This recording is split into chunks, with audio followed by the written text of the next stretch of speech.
I'll start again with my mic on, shall I, Lindsay? Apologies. Welcome to this evening's meeting, Adults and Health Scrutiny. I'm Councillor Nicola Ralston, and I haven't received any apologies on item 1 of the agenda today, and I think we have a full house. There are no late items that I'm aware of. Are there any declarations of interest from the floor? Councillor Cuss. Thank you. I'm not sure if I need to declare it or not, but I'll just do it in case. But I know there's oral health on the agenda, and my wife, she works in the dentistry. Thank you for that. Any other declarations? No? Lovely. So we'll go on to minutes of the meeting held on the 1st of October. Are there any notes of, or can I have a proposer and a seconder for the minutes from that meeting?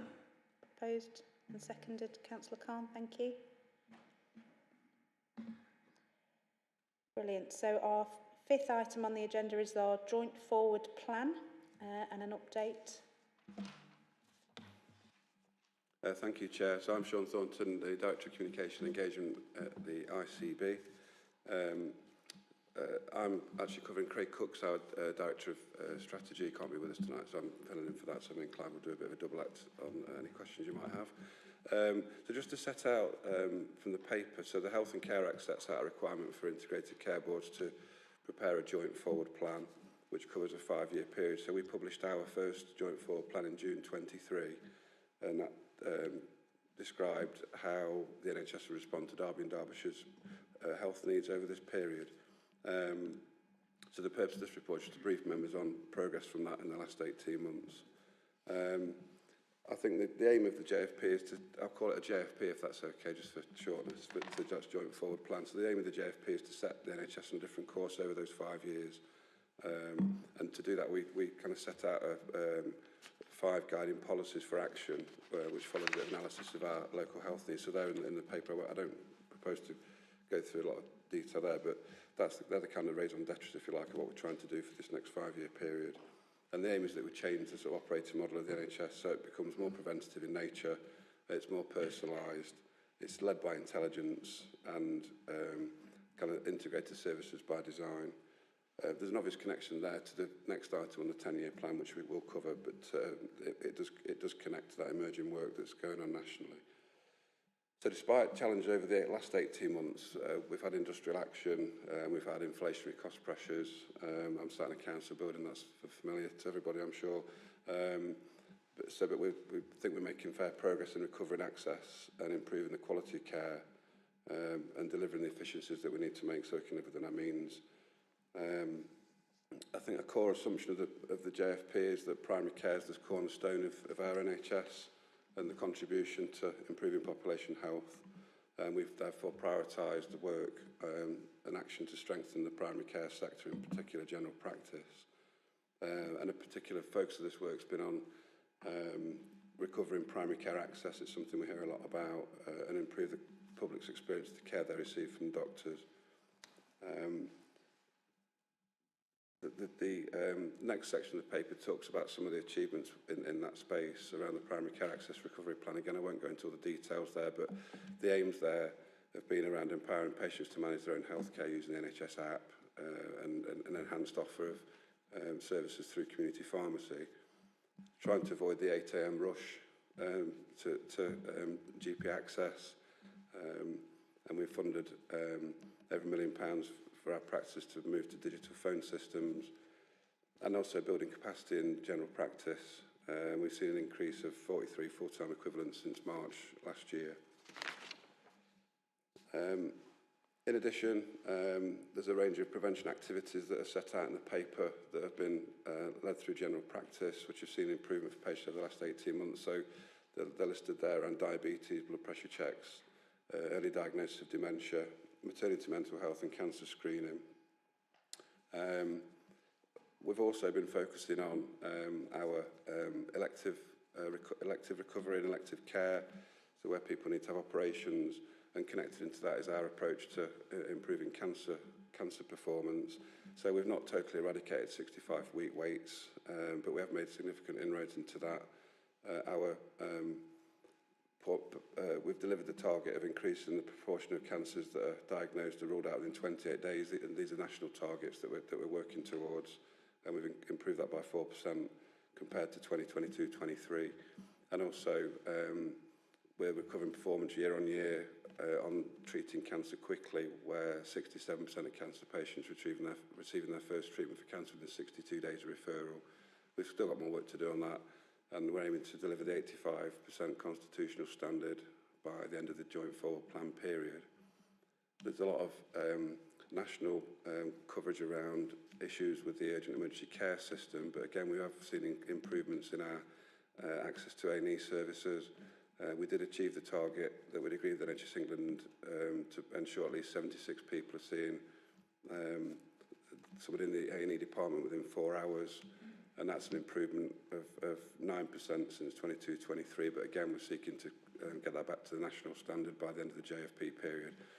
On ambulance response, there's been a marginal improvement in performance over the last year, but there's still more to do there. That's had a lot of coverage in the media over the last few months especially. I'm looking to have a step change in that over the next 12 months with some more resources being made available. Just in terms of the cost of provision, it's a £3.5 billion health economy across Derby and Derbyshire. That includes the cost of the care that's provided at Queen's Hospital in Burton, because we commission University Hospitals at Derby and Burton, and they're the lead provider there. So over the last 18 months, we've had quite a few financial pressures. They've included inflation running ahead of the funding available. We've had industrial action, which has hampered service productivity, and also part funding and pay awards for some of our healthcare support workers. So our original plan for last year was to break even, but given some of those issues that we've listed there, we had a reset that was agreed with NHS England to achieve a £42 million deficit plan. And that was achieved with efficiencies of 135 million across the system. I think for the rest of this year, as I've said a bit about the urgent emergency care system, that's under significant pressure, and that also the cost of that drive the financial position and has impacts in another area. And so we'll be focused on delivering 3 things for the rest of this financial year. And they're spelled out in the paper, but continue to provide safe and effective emergency care, to deliver continued improvements in our cancer, mental health and elective care position, and also live within the resource position that we've got for the health system. In terms of forward-looking, we've had the recent report on the investigation into the NHS by Lord Darcy, which was commissioned by the government, and that kind of reflects the outcome. That reflects our kind of understanding of the pressures that we're seeing in Derby and Derbyshire. And so while some of the sort of aspects of the joint forward plan is seeing progress, we know there's more improvement effort needed to focus on other things, one of which is our work on health inequalities. While that underpins some of the issues that are flagged in the paper around blood pressure checking and diabetes, there's more to do in that. So we'll be prioritising that as we make progress in the next 12 months and as we refresh the joint forward plan. Perhaps just worth setting out finally, if that's okay, we will refresh the joint forward plan in the next 3 or 4 months. There is the due publication of NHS planning guidance, which actually was due out today from NHS England, which I don't think we've seen yet. So that'll inform what we need to do for 25-26 around national targets. We'll also see the publication of the NHS 10-year plan in the spring, which will further inform the direction of travel nationally, and then we'll build those into our refresh of the joint forward plan, probably in the early summer, I would imagine. So I'll pause there if that's okay, Chair, and take any question. Thank you for that. I'll open up the floor for any questions. Councillor Ashby. Thank you for the report, Sean. It's good to read the aims and aspirations. It's good to see that there's been some reduction in the elective treatment weights, and also a small reduction in the diagnosing cancer and treating cancer. But I'm really concerned because people are still waiting. 2 months, 62 days is 2 months. That's an awfully long time to wait from when you've been told you've got a cancer growing inside you to wait for treatment. So I'm a little bit sad to think that we're not going to get to 85% of people being treated within 62 days until 2027.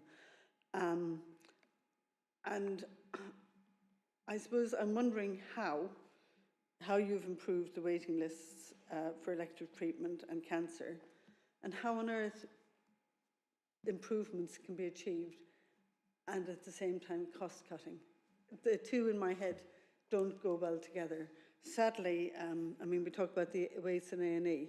Unfortunately, I had an experience of taking a close relative to A&E in September, and it was utterly abysmal. Now, I'm sure out of all of us here, I'm a huge fan of the NHS. You know, I think it is still a great facility and still should be treasured in the nation. But it was heartbreaking to see the state of it firsthand in September. Absolutely devastating. And I still shudder when I think of what we went through that day. So I really cannot work out how on earth things can be improved and costs cut. I think it's the conundrum, but I think, I mean, we It sounds like the broken wand to me, you know. Yeah, I mean, we are obviously prioritising the focus on the urgent care system. There is the knock-on effect into elective care if we aren't careful, because we have to use beds that would be used for elective care to support patients who've got urgent conditions. But there is a significant focus on trying to maintain that position, particularly cancer care. If we do have to have the occasions where we have to step down elective care procedures, then cancer care is protected first. So, and I'm speaking on behalf of the foundation trusts who deliver the services. There's like laser focus on trying to improve this. It's not a quick fix. I'll be honest about that. And there are the ongoing risks around the financial position because of the pressure in the urgent care system. But I'd have to agree with what you're saying. It's not the ideal situation. We know there's a lot more to do, but to try and assure the board that there is a significant focus of attention on that work. Thank you. Thank you, Councillor Ashby. Actually, it's interesting because I myself have had some dealings with the NHS over the last few months, and one of those dealings is around the cancer analysis route. And what I found personally was that a PET scan had to be carried out at Nottingham. We don't have the PET scan facilities at Derby, and that for me was quite interesting because that delayed an appointment I had by over 2 weeks because of the delay in having to go to Nottingham for that. So I'd be interested to know, is Derby looking at a PET scan in the PET scan facilities in the future, or how does that work where Derby residents are prioritised over, say, Nottingham residents if they're in that area? I think that's potentially an area that I'd like to find out a little bit more about. And then another part of the report from a personal point of view is the route of saying that we're trying to get away from that 8 o'clock rush. I don't know a surgery yet that has still not got the 8 o'clock rush. The service that I use still doesn't allow online booking. So it's interesting to note that that's an aim, but what percentage of our GPs are actually allowing that facility at the moment? Because I don't think people on the ground are seeing that as such, and I think that's just a point to raise, if I may, and then I'll come back to the floor. I can answer that. Well, try and answer that. Can you hear me? Have I got this? Do I need to press something? Just press the silver button. There we go. Thank you very much. So I can't answer the bit about the PETs, the detail on the PET scan. Obviously, it may be that it's a regional service and Nottingham is the regional centre. We'd have to come back to you on that. And there is, as you can imagine, a whole programme of work around regional cancer care and specialism and subspecialism in cancer care. So that would need to be a separate issue. I think that I'm Director of Primary Care, so I do know something about the 8 a.m. rush. You'll know, because we've discussed it before, there is a whole plan of work to try and manage that. Primary Care Access Recovery Plan is focused on it. One of the intervention, but I think you're right to say it isn't established in all practices. Some practices are progressing it quicker than others. I can't give you a percentage on how many have allowed online booking, but it is a requirement that they allow the plurality of opportunity to get into access GP practice. You should be able to ring, you should be able to turn up on the reception, and you should be able to book online. The problem is the old problem, which is capacity. You can open up multiple channels, but if you haven't got the staff to actually serve them, all you're doing is kind of creating expectation and confusion. So I think we are challenging practices on that, but we need to recognise the reality of the situation they find themselves in. We have invested significantly. One of the big things we did last year, and still are doing to a degree, is investing in new telephone systems. So we invested over £1 million in new digital systems, which it doesn't help with capacity, but it does help organise that process so people can be kind of logged and rung back. And some of that will help, you're not just hanging on the end of a phone. We've also, the majority of practices have been through it's called the GP Improvement Programme. It's a special programme to help them understand and look at their demand and capacity and see how they might schedule and work it differently. None of these things are golden bullets. I think we've talked about this many a time in this and other groups, haven't we? And a lot of the problems we've got are quite structural. They're about workforce and capacity and rising demand and investment, premises, digital. So there's lots of things there that we are needing to work on in the longer term. I think we can point to progress in that short term. We've increased NHS Out, we've invested in digital telephone systems, we've supported practices through the GP Improvement Programme, but there is a lot more to do. And access isn't bad in every place, but it is very variable, and when it is poor, it can unfortunately give patients a really poor first experience of trying to get through to the GP practice. Thank you for that. Are there any other comments on? Thank you, Chair. This kind of links into what something Councillor Ralston has said and Councillor Ashby. I'm going to give an example with the cancer figure of 67%. We all know that patients are sent to other trusts because of capacity, demand, or different types of equipment. If that's actually happening, does that distort the figures, what we're actually looking at in this kind of report? Because where a case is actually registered, it could then be sorted within a different trust. How does that show up within the data? So my understanding is the waiting list that we have is the waiting list for all of our residents. So I don't think it's, are you worried that it's kind of hidden? That Changing the metrics, say you're registering somebody here and then sending them somewhere else, does it disappear off the metrics what we're seeing from this trust here? You mean it makes it look better? Not necessarily, but it could do either, depending on what actually happens. I, as you can tell from the way I'm slightly floundering to answer, I'm not an expert in how the waiting list validation works, but my understanding is that we are, and the hospital is very careful about managing that waiting list, obviously because it's critical work, not to lose anybody. So I think 90% of people will go to their first point of referral, probably more.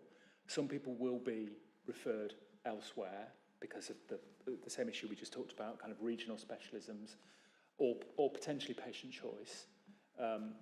I don't think we do it in the past, but I'm not sure what we're doing at the moment, where you kind of do waiting list initiatives where you try and push people to the area of the shortest wait. I don't believe that is happening at the moment as a initiative. But lots of things are happening in that area, and as I say, I'm not an expert, so I'd need to come back with a bit more detail about how we're actually managing the detail of the waiting list. Thank you. Thank you for that. Are there any other questions, points on this? Councillor Khan. I'm just going to raise again about GP services. You're right. Yeah, so in some part of the city, GP access is still an issue. How, I think we've been talking about it for a while, that it needs improving, it's going to get better, but at some part of the city... Councillor Khan, can you put your microphone on for me, please? It is on. Can't hear me. Can you turn it off? Yeah, that's... Oh. Yeah. Yeah, so, yeah, and I think it's been so many years, some part of the city still is an issue. And how well do you monitor certain surgeries? Are they delivering best quality service for the patients? and also, and some of the GP services, they don't recognize that there's patients that work and they're ringing for appointment, and they just take it as thinking, oh, we'll ring you when we want. We'll ring you at this time, but they need to be taken in account that you're accountable to the public. You need to be understanding that people work, that you need to have a reasonable time or give them a time. For example, me here, a couple of times it happened to me. Oh, we'll ring you. I said, there might be a meeting, I'm unable to pick your phone up. He said, that's fine. If you can't pick it up, tough luck.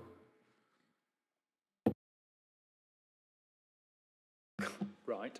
Okay, so I think there's three things there, isn't there? There's one, how are we monitoring access across the...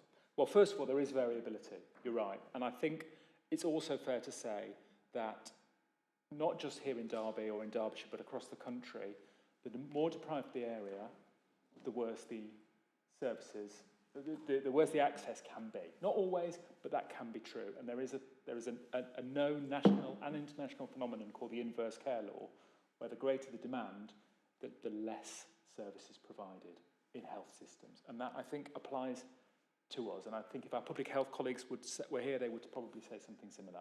So I think there is variability, and I don't think of all of our national funding streams recognise the need in some areas. So that can then put the practices particularly serving more deprived areas, it can put them in a worse position because they've got less money to serve more need. So that would be my first, I'm not trying to defend poor practice, but that would be my first explanation of what might be happening.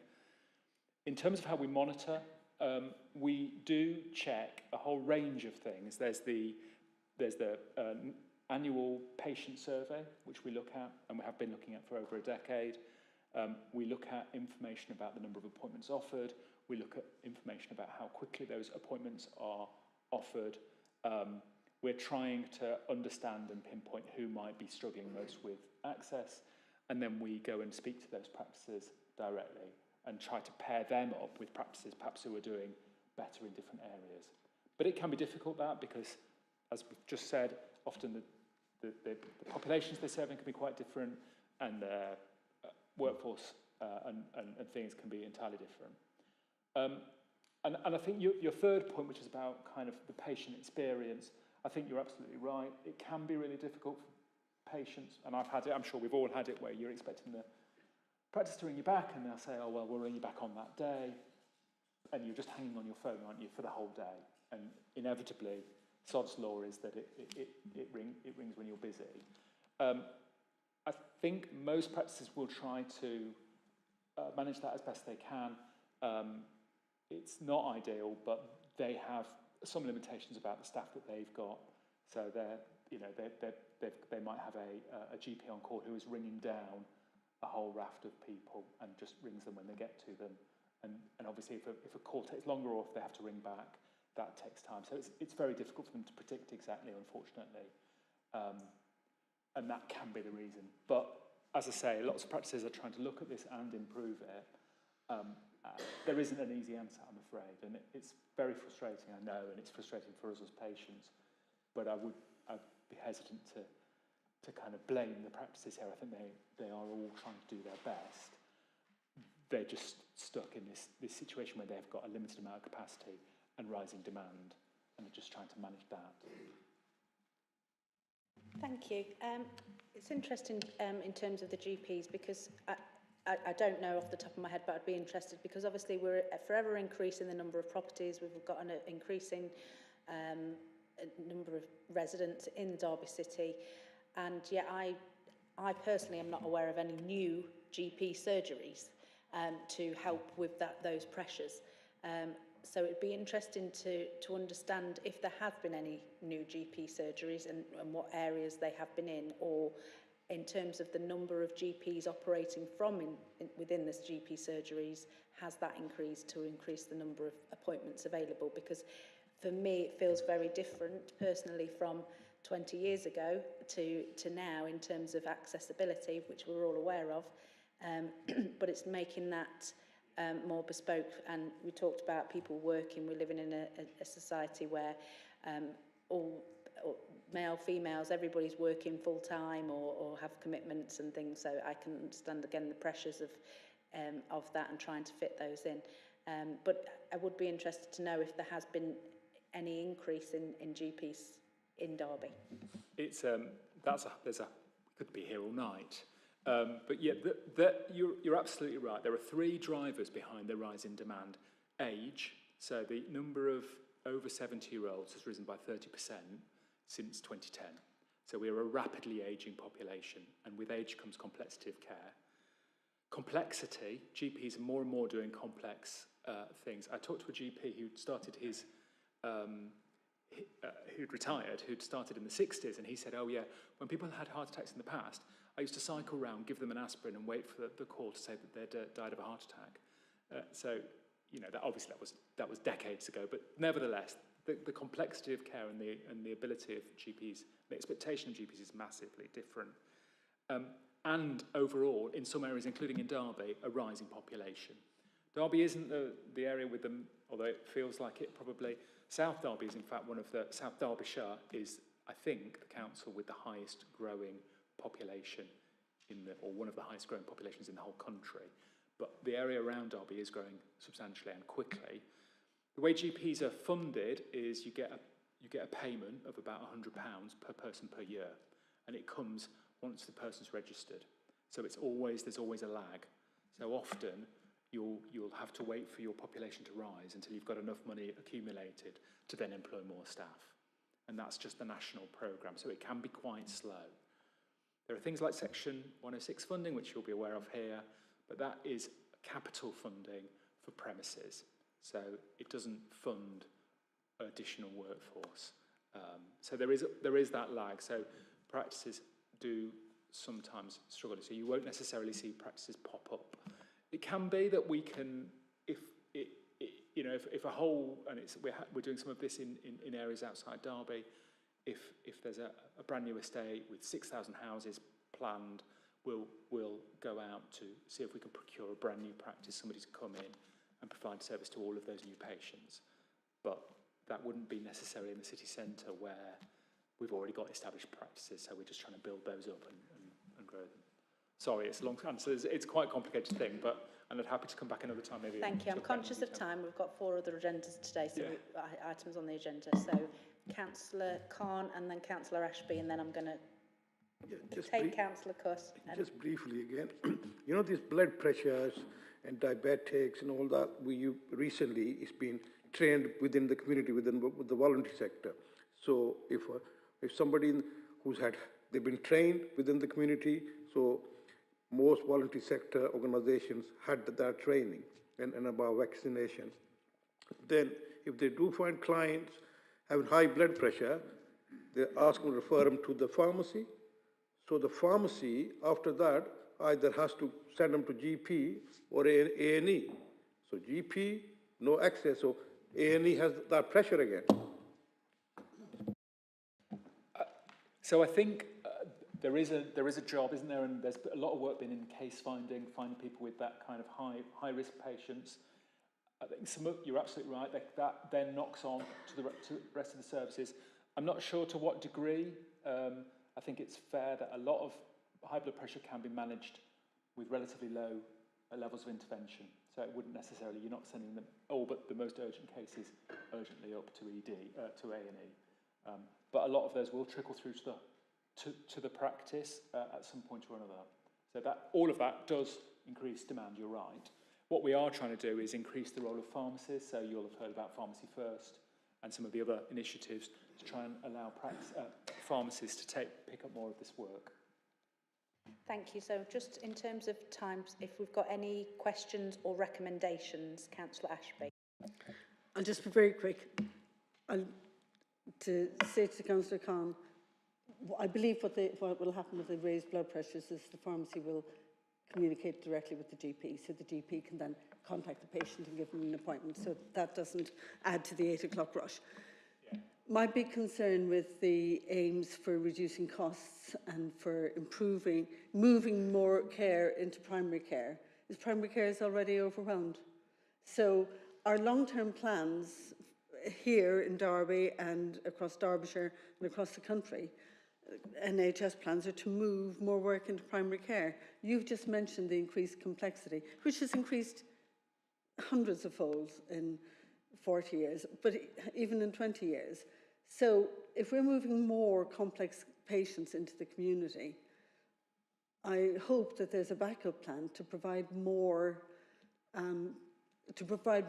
in general practice to cope with that complex care, because that is what's happening. And that's one of the reasons that general practice is absolutely log-jammed, is because of the increased complexity.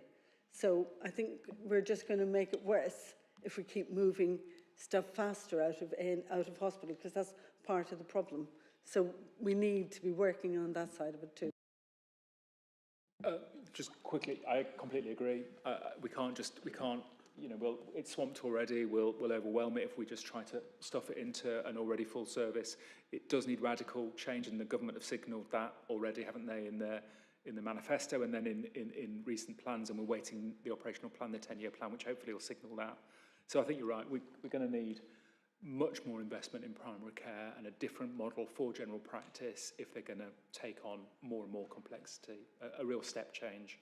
We've got local plans, but I think, and hopefully, the national plans will also support that. Thank you. Councillor Cuss. Thank you. It's just a quick one. That many points in the documentation has some kind of metrics that you can look at and look at the average wait in time or some kind of percentage, but the ambulance response section just says there's been marginal improvement in performance from category 2, and it's not where we want to be, but there's no percentage, and there's no data to look at, and there's no like historical data that we can look at. What was it 5 years ago, 6 years ago, even a year ago, that we can compare and look if it's going in the right direction or not? I've not got the figures to hand, but we can supply that. We've got that information. I think that the current expectation is that we have ambulances waiting no longer than 30 minutes at an accident in the emergency department. I think we're above that, as is the whole country. So, but I'll supply the exact figures on that, if that's okay. Thank you. Thank you. Councillor Repton. Yeah, my apologies if I missed the answer I'm now seeking, if I missed it earlier. I've seen the figures for the number of GPs, the full-time equivalent for Derbyshire being 2,900. Ed, what are the numbers for Derby City, please, now? And have you got the figures for a comparison, say, from 10 years ago in 2015? That actually isn't the number of, the 2,000 figure, 2,000 whatever it is the number of staff, clinical staff, I think. The number of GPs is 732 full-time equivalents. Said that off the top of my head. 732? Yeah, I just need to double check that, but I think it's 732. Is that for Derby? No, that's for the county and city 730 together. for the county. So I would need... Okay, that's any idea what it is for Derby? I'd have to, again, we probably do have that data, but I'd have to go back and... Yeah, because if you could get that back to me, and the figure for Derby now compared to, say, 10 years ago, because I want to work out, because there's roughly about 270,000 people in Derby, what it is per head of population. So it'd be useful to have those sort of raw figures to have a look at. And I think we'll get that information if I've got it. I don't know if we'll be able to go back 10 years, but we can go back as far as we can. I think overall we've seen relatively steady, but if you then put that line of relatively steady numbers against the rising complexity, the number of over 65, sorry, the number of over 65s is like this, the number of GPs is like that. And then if you put, again, overlay the number of hospital consultants, the number of hospital consultants significantly increased, the number of GPs has stayed about the same.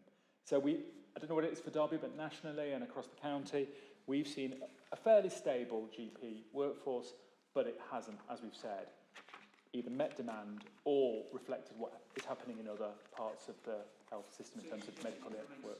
Steady for the last 10 years? I'd need to check. Yeah, I think it's probably been stable in terms of whole-time equivalent numbers, but not reflecting demand. Yeah, I understand the demand shot at the minute. I heard earlier on. Yeah. We know that about an ageing population, but for those figures that'd be useful. Thank you very much. Thank you. Councillor Mulhall. Cheers, Chair. Thank you very much. My question is just to do with treating cancer more quickly, so 2.2.2.2.3 of the report. So obviously we spoke about this area and we know we've got an issue here, but I'm curious to understand what mitigations or what actions we're going to implement to improve that figure from 67% to 85% by the time we get to the end of the joint period in 2027, because that's obviously a significant jump of 18%. I'm just curious, what is it that we're going to do to get to that figure? Are we investing in digital or AI or new treatments or new facilities or, you know, more cancer consultants? What actions are we taking to improve that figure? I think that's a great question. Again, it might be worth actually bringing a more detailed paper back on cancer care to the board, and probably including some of our hospital colleagues in that who are kind of managing that that kind of drive. So if we'll take that as an action to put that onto a future agenda, I think, if that's okay. Yes, thank you. I think summarising all the conversations that we've had throughout this, obviously part of our remit for this meeting is to look at our item 5, and our recommendation is to consider it and make any further recommendations. The two areas that we've picked up on here are the cancer response area, but also the GPs. And I'm finding that there's a lot of questions for us as a committee around the number of GPs, the heads per count, what the pressures are, etc. So I think it might be worth us bringing or requesting a paper or some information around those figures, the number of GPs, and, you know, even to the point of, I was just having a Google search of who are the GPs, how many, you know, how many they have on their books, etc. GP workforce, because the workforce in general practice has changed dramatically in 20 years. So I think, let's say GP workforce. Thank you. So we'll do that as part of our recommendation, and also look to, I'm conscious that our next meeting is already a fairly full agenda, and that's in April. It may be that this falls into next year's plan, as in after May, but I think we can certainly put that as a recommendation through to have those two specific areas in a little bit more detail going forward. Councillor Hudson. Thank you, Chair. Can I please suggest that the data is presented in graphical form over time so we can actually see a direction of travel? Thank you. Brilliant. And on that note, we'll move on to item 6, if we can. The NHS 10-year plan. Thanks, Chair. So I'm going to double act on this one with Beth. I'll just do a brief introduction. So I think I've mentioned a bit of this already, that Lord Darcy conducted his report into the NHS last summer, and then that's resulted in the government setting out a programme to develop a 10-year plan for the NHS, which they hope to publish in the spring of this year. So this paper is a briefing, as much as anything, for the board around how we're trying to go about engaging in that process. So there's a national engagement programme that is underway, which has been called Change NHS. And there is a range of opportunities in which nationally people can get involved with that, whether it's through an online portal that's available for individuals to leave their comments, through kind of leadership seminars around it, workforce seminars. So that's underway. The Darcy report and the Secretary of State for Health and Social Care has said that actually what we need to focus our attention on is what they've called the 3 shifts. So there's a shift from analogue to digital, there's a shift from treatment to prevention, and then the shift from hospital care to community care. So we weren't mandated to engage locally on this, but we have taken the opportunity to do so, to try and seek the views of some local people on those shifts. We've worked with Healthwatch Derby and Healthwatch Derbyshire to develop that programme, and we've built it around 4 principles. And I think it's important to say there's a window to the middle of February where this national programme of engagement is taking place, and we're supporting that locally. But I think we've recognised that we can use this as an opportunity to kind of further strengthen our engagement over the rest of this year as we develop our joint forward plan and beyond that. We've also recognised that we've already spoke to local people quite a lot in different ways around what their thoughts are around some of these areas. and we've started to identify some of the gaps in that. And we're kind of using this opportunity again to feed some of that back to local people to recognise that we're not started from scratch on some of this. One of the things we are keen to strengthen as well is that we get feedback, especially through the great relations we've developed with Derby Health Inequalities Partnership. The NHS leadership isn't necessarily visible in some of these conversations, so we're trying to strengthen that, starting from this process, but building that into the future. So some of our executive directors across, not just in the ICB, but across the health partnership, are starting to front some of these conversations, which we're really pleased about. So we've been given a toolkit. It's called a workshop in a box, which I hate the phrase. A toolkit's not much better, but we've been given a presentation template to use by NHS England, which we've adapted for local use. I'll let Beth, I won't steal Beth's thunder in talking about the local approach. The deadline for submission of the feedback through any channels, whether it's the national portal or through us feeding information in through our local engagement, is the 14th of February. I think it's right to say we would have liked to have been able to get a feed of that data from the national programme, wherever people from Derby and Derbyshire have given their views. We would have liked to have been able to take a cut of that so we can see what people are saying. That's not possible. And I think we're not the only system that's frustrated by that, but that partly, therefore, why we wanted to do something local is to make sure we can gather as much local intelligence as we can in these areas. So I just pause there. That's the kind of the context, but Beth's just going to talk about what we're actually doing locally to support this. Yeah, so sorry, is that all right? Working?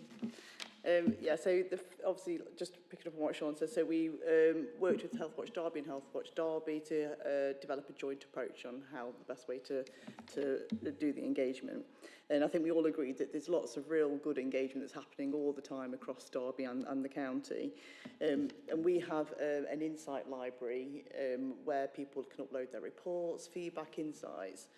So we've gone through all of that and we've looked at reports that align with the 3 key shifts. And then we also put requests out amongst system partners around those 3 shifts as well, asking what they have got in regards to feedback and insight. So then we've started pulling all that together, and that is just the start. But that's like I think it's around about a 36-page document already of insight that we've already got from our local residents around those 3 key shifts, and some reports, like from Healthwatch, the Derby Health Inequality DHIP reports are all kind of fed into that.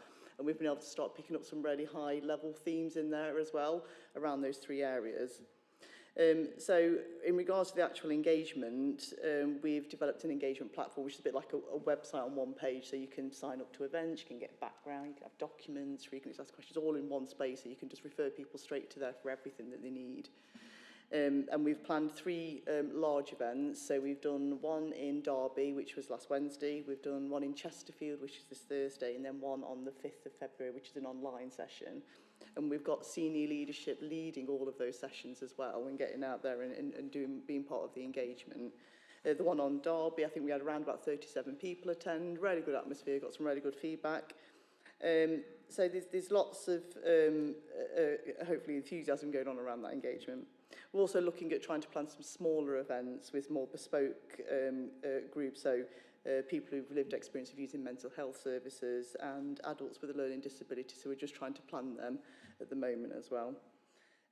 But as Sean said, the deadline for the NHS 10-year plan feedback is the 14th of February. So all the feedback from all of that will be fed into the portal, which will then help develop that plan. But we're also going to look at on a local level and we'll develop like a mini feedback report about what everything is told us on a local level. And then it's kind of up to us next about joining all of that together, because it's not just the 10-year plan we can use that, it's the joint forward plan. It's looking at what people have said in those engagements and how can we link that into other areas as well. So it's kind of, hopefully this is a starting point for us. And as Sean said, we want to carry on doing this throughout the rest of the year as well and seeing how we can link and grow it as well. Lovely. I'll take any comments or recommendations from the floor. Councillor Ashby? Thank you. I was very interested to read about the 10-year plan. I can remember the first NHS 10-year plan back in '97, which was very exciting. Well, maybe it was 2000 by the time it came out. I was very disappointed to read that there's already been a consultation exercise for the public in Derby, and I'm not aware that any of us on this committee were informed or invited to that. In the report, in one of the points under F, it says there's going to be dedicated sessions for local authority elected members. And the times for these sessions are to be confirmed, but I'm not sure that any of us had an invite to a dedicated local authority one either. I think it's true to say that the majority of people in the country have an opinion about the NHS, if not multiple, and if not very strong opinions. And I'm certainly no exception. So when I read the papers for this evening's meeting, I was immediately looking at whether I was free on the 30th to go to the meeting in Chesterfield, or free on the 5th to join in online. Both dates are difficult for me, but I may make the 5th. I'm presuming, because there hasn't been any information given just now about a dedicated session for local authority elected members, that's never actually, that there isn't one between now and the 14th. Because I know you've got your set ways of communicating with people, and you've got a lot of information from that. But I don't know anyone who's been involved or who's been invited to be part of this. And I know a lot of people who access healthcare who aren't part of the Health Watch or part of particular groups. So I'm a bit concerned that we've not got as wide views as we might have, and that we've probably run out of time, certainly for feedback to the NHS plan, to get a wider range of views. If I can answer the point, certainly, I don't know if you Anthony to talk about how we've disseminated information about the events, but I'm just working with Alex Huff about a presentation, I think it's on the 11th of February, for local authority colleagues. I believe you have some kind of development session, and we're going to take over half of that on the 11th. So Alex has emailed me today just to confirm that we're doing that. So, yeah. So that is going to happen. So we'll communicate that probably tomorrow, I would imagine. But that is still in the plan. So apologies if you've not seen that yet, but it is. And the logic there is we've still got a window there to take the feedback and feed it into the portal before the 14th.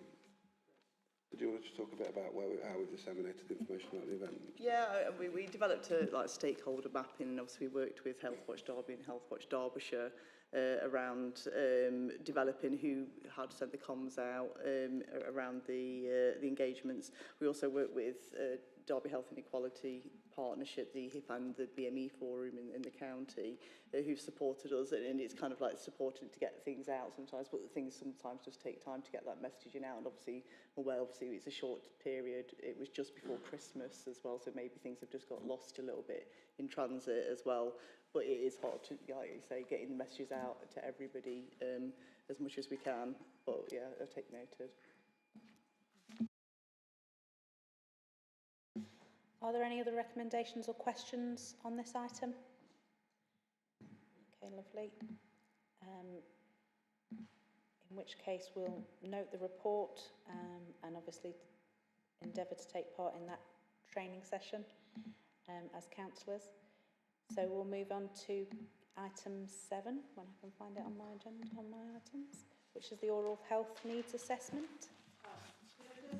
Could councillors get some, really proactive communication before that training session so that they can be prepared to give feedback? Because if you just hear about something at a training session, you haven't got your brain in gear to feed back necessarily. I think we can take that on ourselves, Councillor Ashby, that within the minutes, within the items, there are links to the change item on there, I believe, aren't there? Yeah, if I suggest the engagement platform, because that has all the documents on there, it has the links to the Change website as well, which has the full background of everything, but it has all of our local stuff, information booklets, presentations that you like to see. That is the public-facing one. I'm assuming yours is going to be slightly different, but it's the same kind of themes that we'll be running through. I did follow the links and look at the various things, but it's just making sure that our wider group of councillors are pre-warned. So we'll take that really, recommendation, for, Councillor Ashby. If Lindsay, as part of Democratic Services, could forward that link to all councillors pre the meeting, so that they're armed with what the meeting and the agenda is about, really. So that's great. Thank you. Item 7. Thank you. So I'm here on behalf of Jenny Oliver, who is our consultant in dental public health, and I'm presenting an item on the oral health needs assessment that Jenny has undertaken across Derby and Derbyshire. I'm just going to outline the findings and recommendations. There is a full document which I think you've also received with a lot more detail in. I will try to keep it brief, but just give you the key points and give us some time for conversation. So just to clarify what we did here, this was really an exercise in trying to understand primary care, NHS dental services, what that looks like in our county and in our city, what the prevalence of the oral health need is, so what the decay looks like, what the oral health looks like, oral cancer, how well or how badly people can access NHS dental care, what that dental activity looks like, and what people think about it all.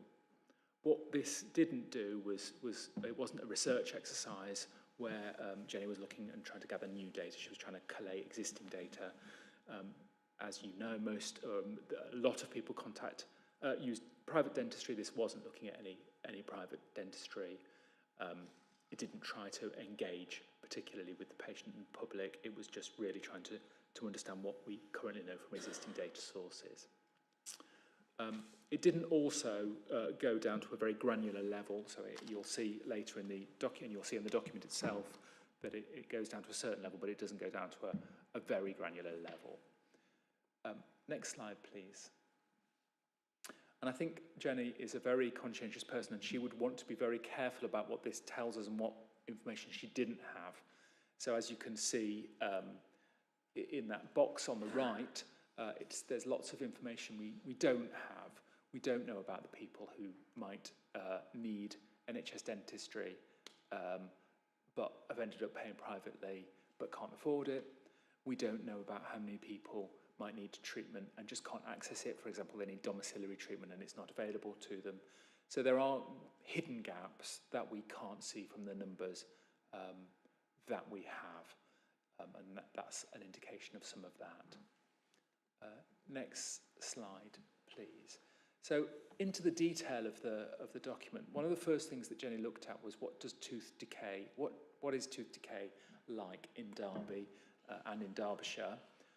You can see, and this is really shocking information, I think, but you can see that according to our statistics, over 20%, so 21% of children will have what we're calling decay experience. So will have tooth decay. Typically, they will have as many, four teeth affected in that decay. It is higher as an average in Derby than it is in the East Midlands, and it's higher than the England average, as you can see from the numbers there. Next slide, please. In terms of access, and this is for adults, as you can see, access to NHS dental care is higher than the national average, so it's slightly better than the national average. It's 23% compared to 20% in England, but it's still the lowest across Derby and Derbyshire. Overall, in Derby and Derbyshire, we're higher than the national average. Next slide, please. For children, the access is fortunately a little better, so you can see there access for NHS dental care in Derby. This is under 0 to 17-year-olds, so under 18s is at about 40% compared to an average of 34% in England. It is low compared to the rest of the ICB, not the lowest, but low. Overall, again, in Derby and Derbyshire, we are higher than the national average for access to dental care. But I think it's still a very low number, isn't it? The national average is terribly low, and the averages here in Derby, although higher than that, are still are still lamentably low. Next slide, please. Yeah, that's the point I was making about what we don't have the detail in Derby, and it should be noticed that when we're talking about children, it's actually based on 5-year-olds. That's the figure they use. That's the data point that they use because it's where they have the best data. Overall, in terms of what the oral health needs assessment found for Derby and for Derbyshire, four main points. It's not that dissimilar to the conversation we were just having about general practice. We have a growing and ageing population, which we've just discussed, and as a consequence, we need more dental capacity just to stand still. There are certain cohorts of patients, groups of patients, and certain areas where we need even more capacity and we need to support that. So, for example, restorative dental care for people with very damaged teeth and very poor oral health is an area we're struggling with. We don't have services typically automatically or tailored towards care homes, so people in care homes can struggle to access dental care, for example. So there are particular groups of patients who find it more difficult than the general population. As we've just said, deprivation is a factor, as it is for general practice and for healthcare generally, and oral disease is strongly associated with deprivation, and again, the inverse care law applies. Deprived groups are less likely to access NHS dental care, ironically, than more affluent groups. And one of the, as you know, dentists don't have lists like general practice does. You're not out of the area of a dentist, so if an NHS dentist opens up, you can find that people drive there, and people who can afford cars can drive, whereas the people who perhaps live in that area, if it's a deprived area, you know, don't get access. So it's not fairly distributed like that. In terms of oral cancer, across the country, oral cancer is growing substantially, 34% now, so nearly risen by nearly a third over the last decade and doubled in the last 20 years. And I think there's still scientific debate about why the reason for that, but the fact is it has significantly increased. And dentists play a critical part in early diagnosis. So without access to NHS dental, the likelihood is that we are diagnosing later than we should be, and particularly for areas of deprivation. Tooth decay, as we've said, although our levels are high, they are lower than the national average, but they are higher than the England, relatively high in Derby at 21%, and as I said, over four teeth decayed on average in those children that have decay. It's difficult to know how many adults would need care. Talking to Jenny, she thinks that most adults have some kind of treatment need, and clearly if you're not able to access an NHS dentist, your need is likely to rise. Next slide, please. We've had conversations in this meeting before about fluoridisation, so I won't go into the detail, but we have relatively low fluoridisation coverage in this area. NHS dentists, whilst we have a spread of NHS dentists across the county, they do tend to be located more in areas of more denser populations, and while we have access, and including access to people, they're located in areas of deprivation. As I said, there's no guarantee either that the practice is accepting patients necessarily, or that people aren't travelling in from more affluent areas to access that service and effectively bumping the queue. The access overall is recovering towards what it was pre-pandemic, which is over 90% of what it was pre-pandemic, although slightly lower, obviously. We have better access for children than adults. The lowest access levels is for the the kind of 20-year-olds, which is partly need, but it's also a low area we have low uptake for the over 80s. I won't go through the rest of the detail because we've talked about it already. Next slide, please. In terms of the recommendations, effectively what Jenny is suggesting is that we need to prioritise children, areas of areas of deprivation. We need to focus on oral cancer because of that rising incidence, and look at older people and areas and people who potentially are excluded for normal care. What the report recommends, and what we're actually doing, and what the government is doing in its national plan, is an urgent focus on urgent care. So there's a national plan you may have heard about for additional urgent appointments in year, which we're working on. We need to focus on prevention. We need to focus on those high need groups, and we need to begin to review the specialist and the more specialist services. I won't go through the rest because I'm sure we'll get onto it, but you can see it there for yourself. I think that brings us to the end of then maybe one last slide. Oh, okay. So this is just describing. So that was the oral health needs assessment, which was published earlier in the year. Following on, and we can talk about it now, I'm sure, we are using that to develop our own 3-year plan. Some of what we are seeing in the oral health needs assessment is reflected in the national plans that are starting to emerge, and we are focusing in on those areas of need and using this to drive our planning from this point forward. That's it. Thank you. Thank you. Councillor Repton. Thank you for that. I'm looking at page 9, and perhaps give us some idea about prevention. Only 4% of the population benefits from water fluoridation. That's very worrying, that 96% don't benefit from that. And there's a number of questions, so if you can come back to my number, I'd be grateful. That is quite worrying about why that is the case and what we can do to improve that. Then we look again about access in Derby, 23%. So we've got 77% of people in Derby don't have access to dental care. Incredibly worrying. So answers to those, and then but perhaps for a future meeting, I'm sure you want to the figure now, but how does that compare to your European comparison, saying in France, in Germany, in Scandinavia? How do those figures compare? I'd like to be aware of that.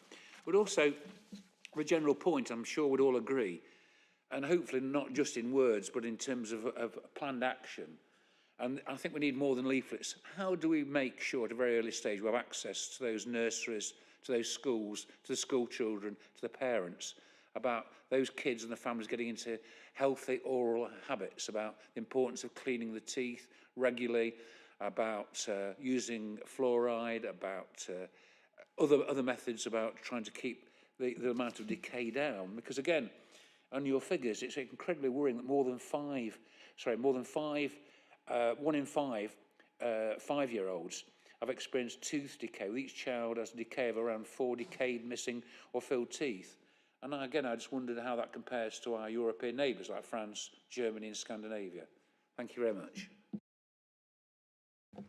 Thank you. You're right, the numbers are really shocking, aren't they? Shocking nationally and shocking locally too.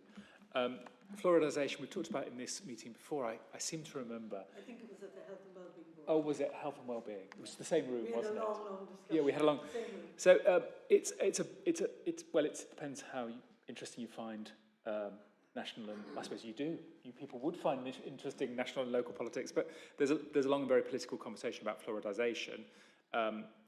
We have in Derby, though, proposed that we would want to put our hat back in the ring to be part of a new programme to fluoridise the water supply.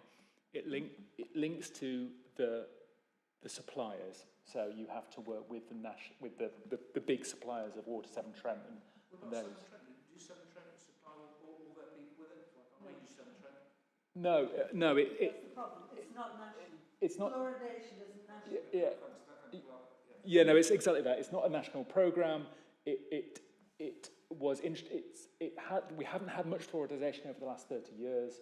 There's now a new programme to reintroduce it, which is, as you can imagine, quite controversial. you have to work with the water providers, and they then have to work in their treatment plants to install it. I'm not an expert. So it is currently very patchy and much lower levels than you think. I know. I didn't realise. I was assuming that my water that I ever... Exactly. I think that's right. I was really surprised when I heard it. It's another conversation, and we can definitely come back to it. But yeah, I think that the takeaway is that we would like, and we have put forward Derby as a potential site to at least explore the opportunity to take on to get fluoride in the water. So that was the first thing. 23%. I will get back to you on how that compares to Europe, and the same for the oral health points. But oral health promotion, you're absolutely right. One of the priorities within our plan, and one of the things we're doing this year, is talking to the oral health promotion teams here in Derby, because, as you know, you have an oral health promotion team that works with schools and with children, particularly to try and improve all of those things, supervised toothbrushing, all of that goes into schools. We are looking and talking to that team at the moment to see if we can transfer some of our dental underspend, because we haven't spent all of the NHS funding that we have had, because we haven't got all of the dentists that we like signed up to the NHS contracts. We're talking to them at the moment about the opportunity to transfer some of our funding over to them, so that if we can't at the moment commission dentists, we can at least increase the funding that we're able to offer for oral health promotion. Clive, just on that point specifically, obviously this generation of just starting school 5-year-olds are pandemic children effectively. So, you know, a lot of the support I had when my children were young were with our health visitors and nurses and nursery sort of staff, and all that support that was given to us at that point about the importance of this. So I wonder if that's had a particular impact, and whether that's, obviously Derby is struggling even further with that. So it's a good concept that you're saying about trying to support and bolster that service, and I'm sure that's welcomed. But I think from a recommendations point of view, we've talked, Councillor Epson said we would support the fluoridisation in Derby, and we, as a scrutiny board, recommend and support that, but also to support that early interventions help within schools, because we know that it's all about the learning and understanding of and prevention in the long term. So absolutely. Chair, do you need to put us a full recommendation, or...? We'll take that as your recommendation. Thank you. Councillor Mulhall and then Councillor Hudson. Cheers, Chair. Thank you very much. I can't make up my mind of what I'm about to ask is actually a question or it's a recommendation, or a bit of both. I think it might be a bit of both. So, do we have the age breakdown for the number of for the adults that are NHS dental patients? I suppose that's my first question.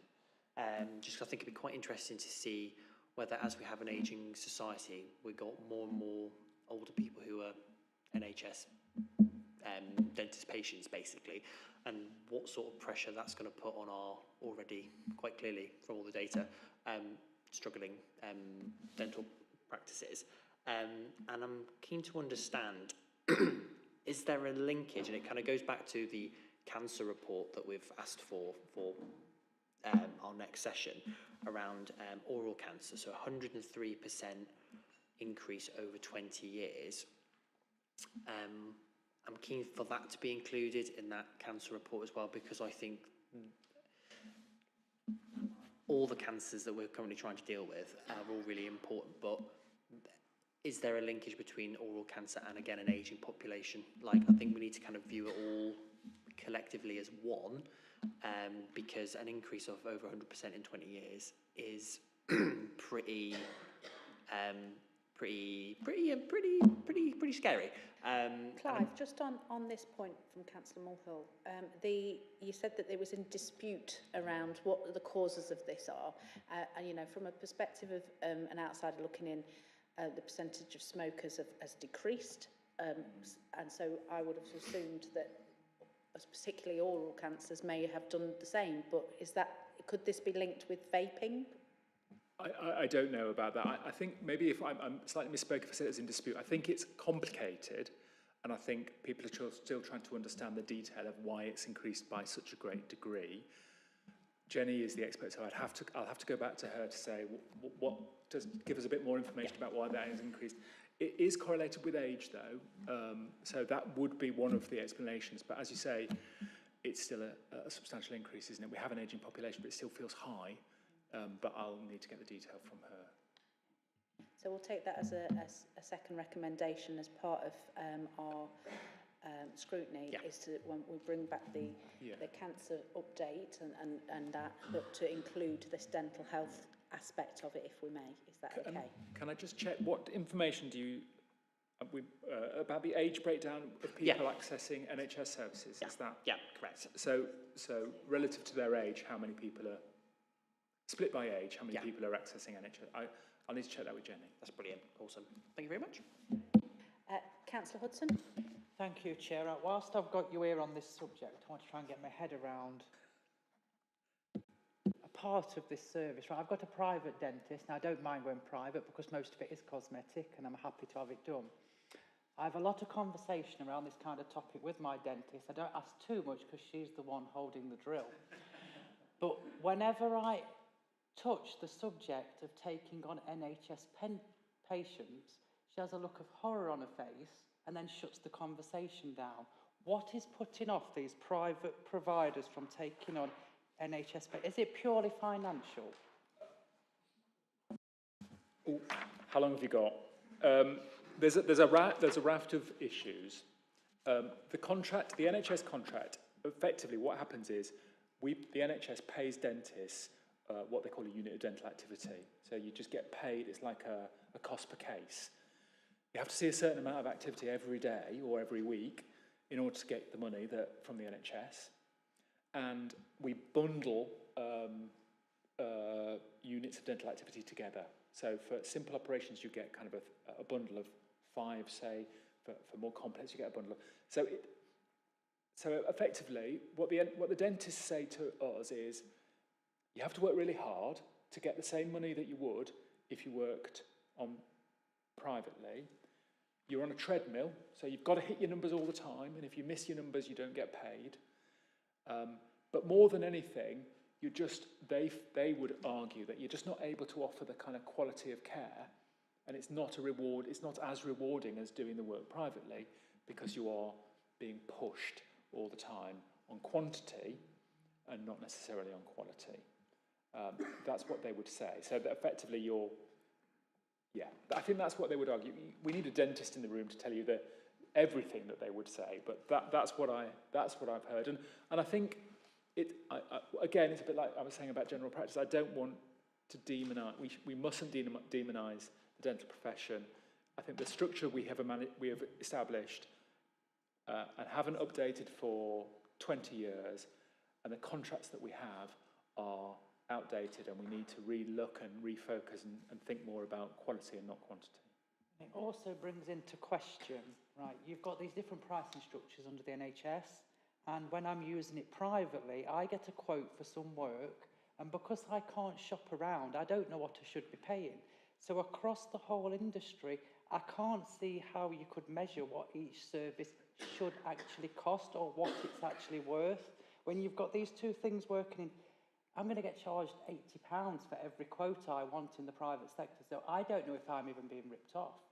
And how do you know in the NHS what that individual service is actually worth?